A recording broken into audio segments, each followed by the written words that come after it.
ఒక చలికాలపు ఉదయం పరమానందయ్య గారు నిద్రలేచి ఒళ్ళు విరుచుకుంటూ బయటకు వచ్చారు. చలిగాలికి గజగజ వణికిపోతూ, శిష్యులారా, ఒళ్లంతా నొప్పులుగా ఉంది, కాస్త వేడినీళ్లు సిద్ధం చెయ్యండి, స్నానం చేసి వస్తాను అని ఆజ్ఞాపించారు. గురువుగారి మాట వినడమే తడవుగా శిష్యులంతా ఉత్సాహంతో ఉరకలు వేశారు.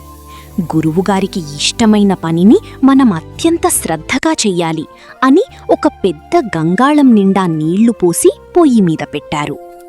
శిష్యులు ఒకరిని మించి మరొకరు ఉత్సాహంగా పొయ్యిలో కట్టెలు తోశారు. ఫలితంగా నీళ్లు గలగలా మరుగుతూ పొగలు కక్కుతున్నాయి.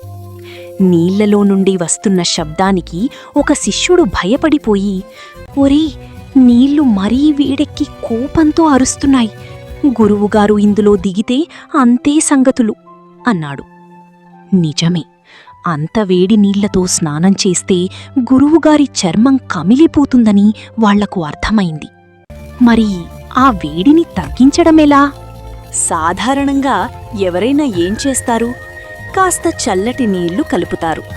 కాని మన పరమానందయ్య శిష్యులు కదా, వాళ్ల ఆలోచనలు చాలా తమాషాగా ఉంటాయి.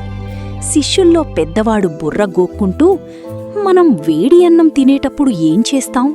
గాలి ఊదుతాం కదా, అలాగే ఈ నీళ్లకు కూడా గాలి ఊదితే చల్లబడతాయి అని ఒక వింత సలహా ఇచ్చాడు. అందరికీ అది అద్భుతమైన ఐడియాలా అనిపించింది. వెంటనే శిష్యులంతా లోపలికి వెళ్లి విసినికర్రలు పట్టుకొచ్చారు.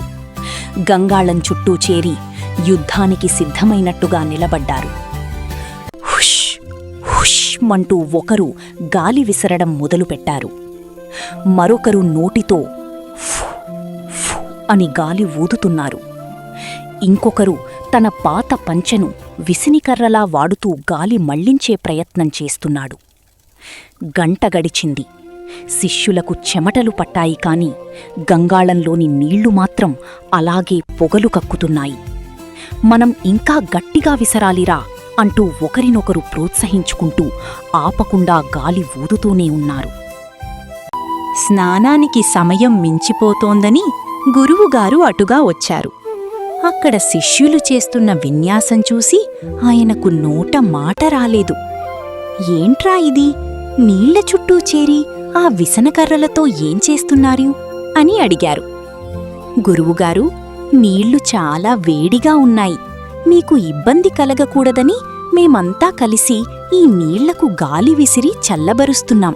మీరు కంగారు పడకండి, మరో 2 గంటల్లో నీళ్లు చల్లబడతాయి అని ఎంతో వినయంగా చెప్పారు.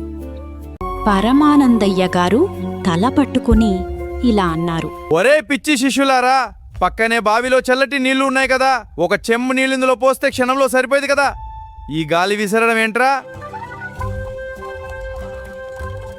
తమ అమాయకత్వాన్ని గ్రహించిన శిష్యులు ఒకరి ముఖం ఒకరు చూసుకుంటూ, అయ్యో, చల్లటి నీళ్లు కలపచ్చని మాకు తట్టలేదే అని బుర్రలు గోక్కున్నారు. చివరికి గురువుగారు స్వయంగా చల్లటి నీళ్లు కలిపి స్నానానికి వెళ్లాల్సి వచ్చింది. మీకు కనుక మా వీడియోలు నచ్చినట్లు అయితే దయచేసి లైక్ చేయండి, షేర్ చేయండి, కామెంట్ చేయండి మరియు మా ఛానల్ ని సబ్స్క్రైబ్ చేయండి. మా ఛానల్ కి సబ్స్క్రైబ్ చేయండి.